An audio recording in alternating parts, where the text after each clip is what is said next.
নবী সাল্লাল্লাহু আলাইহি ওয়াসাল্লাম কাবা ঘরে নামাজ পড়ছেন। আবু জেহেল নাম শুনেছেন?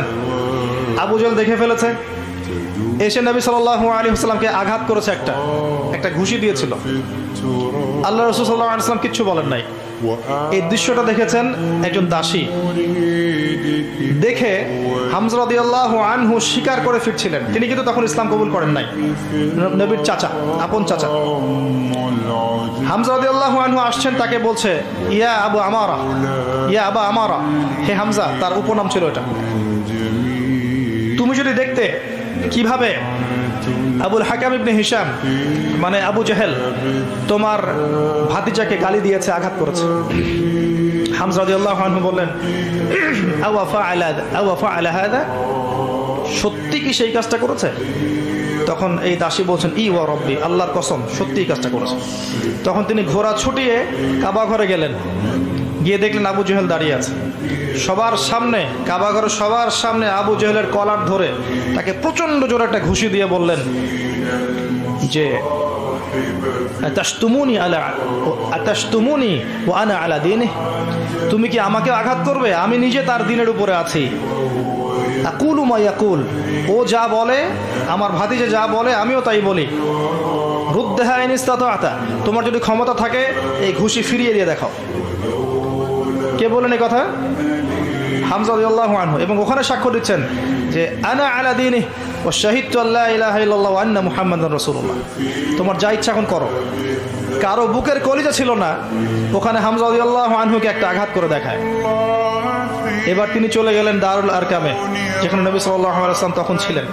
সেখানে গিয়ে বলছেন ইয়া ইবনে আখি, হে আমার ভাতিজা, কুনতু আনসুরুকা লিল হামিয়া, আমি এর আগ পর্যন্ত তোমাকে আত্মীয়তার সম্পর্কের কারণে সাহায্য করেছি। আলান, আজকে থেকে আনসুরুকা লিল ইসলাম, আমি তোমাকে ইসলামের জন্য সাহায্য করব।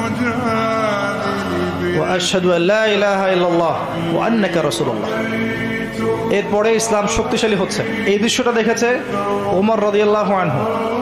দেখে তিনি বাসায় গিয়ে চিন্তা করছেন, তিনি কিন্তু একটা গোত্রের নেতা, চিন্তা করছেন যে সমস্ত সমস্যার গোড়া মনে হয় মুহাম্মদ, নাউযুবিল্লাহ। যদি তাকে আমি হত্যা করে ফেলি এবং হত্যা করে আমি আমাকে এই বনু হাশেমের কাছে সোপর্দ করি, তাহলে সব সমস্যার সমাধান। এভাবে তিনি কোষমুক্ত তরোয়াল নিয়ে বের হলেন। আপনারা জানেন ঘটনা। বের হলেন তাকে হত্যা করতে। পথে শুনলেন তার বোন এবং ভগ্নিপতি ইসলাম কবুল করেছে। ওখানে গেলেন, দরজার বাইরে থেকে শুনছেন কোরআনের আওয়াজ শোনা যাচ্ছে।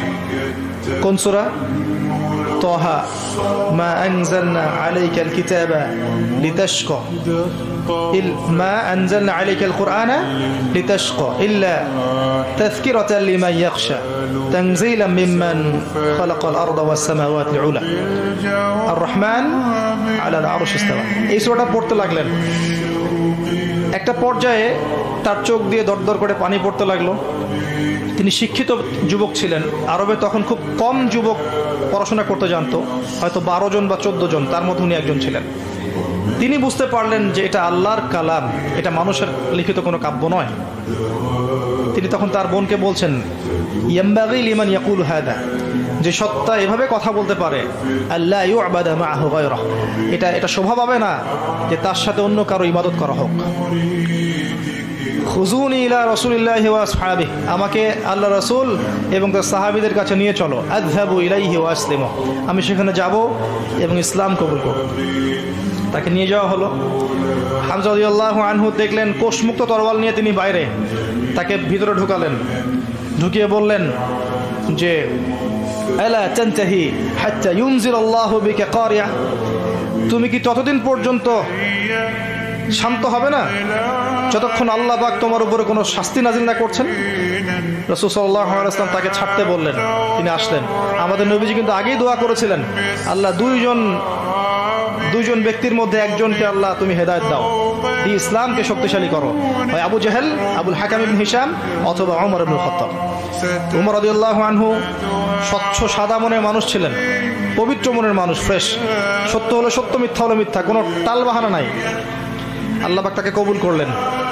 তিনি নবী সাল্লাল্লাহু আলাইহি ওয়াসাল্লামের সামনে দাঁড়িয়ে বললেন ইয়া রাসূলুল্লাহ, হে আল্লাহর রাসূল সাল্লাল্লাহু আলাইহি ওয়াসাল্লাম, জিতুকা উমিনু বিল্লাহি ওয়া রাসূলিহি, আমি আল্লাহ এবং তার রাসূলের প্রতি ঈমানদার হয়ে এখানে এসেছি। ওয়া বিমা জি'তা বিহি মিন ইনদিল্লাহ, এবং আপনি আল্লাহর পক্ষ থেকে যা নিয়ে এসেছেন তার প্রতি ঈমানদার হয়ে এখানে এসেছি। আশহাদু আল্লা ইলাহা ইল্লাল্লাহ ওয়া আন্নাকা রাসূলুল্লাহ, আমি সাক্ষ্য দিচ্ছি আল্লাহ ছাড়া কোনো মাবুদ নেই এবং আপনি আল্লাহর রাসূল।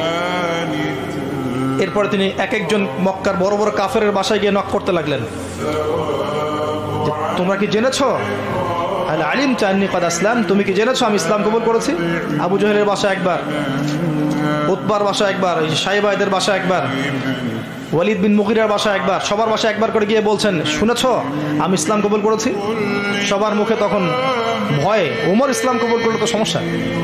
কাবা ঘরের সবার সামনে দাঁড়িয়ে ডাকছেন, ইয়া আইয়ুহান নাস ই'লামু আন্নী ক্বাদ আসলামতু, হে মানব জাতি জেনে রাখো আমি ইসলাম কবুল করেছি। ওয়া ক্বাদ শাহিদতু আল্লা ইলাহা ইল্লাল্লাহ ওয়া আন্না মুহাম্মাদান আবদুহু ওয়া রাসূলুহু। এরপরে তাকে মারা শুরু হলো, 10 জন মিলে তার সাথে পারছে না। একটা পর্যায়ে আদি গোত্রের একজন এসে এই লড়াই থামালো।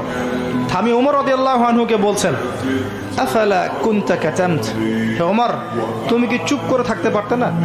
ইসলাম কবুল করেছো তো কি হয়েছে, চুপচাপ থাকতে, নিজের দিন নিয়ে পালন করতে। এইভাবে সবার সামনে পাবলিকলি বলে মার খাওয়ার কি দরকার ছিল? তখন ওমর রাদিয়াল্লাহু আনহু বলছেন, ওয়াল্লাহি আল্লাহর কসম করে বলছি, লা উফাররিকান্নাল হাক্কা মিনাল বাতিল, আমি অবশ্যই সত্য এবং মিথ্যাকে আলাদা করে দিব। কামা ফাররাকাল্লাহু বাইনাল লাইলি ওয়ান নাহার, যেমন করে আল্লাহ রাব্বুল আলামিন রাত এবং দিনকে আলাদা করে দেন। এরপর থেকে তার নাম হয়েছে ওমর আল ফারুক, পার্থক্যকারী। এই হামজা এবং ওমর রাদিয়াল্লাহু আনহুমা তাদের ইসলাম কবুল করার পর ইসলামটা শক্তিশালী হওয়া শুরু করলো, দাওয়াত আরো বেশি বেশি ছড়িয়ে পড়লো। যত দাওয়াত ছড়িয়ে পড়ছিল অত্যাচারও তত বাড়ছিল, জুলুম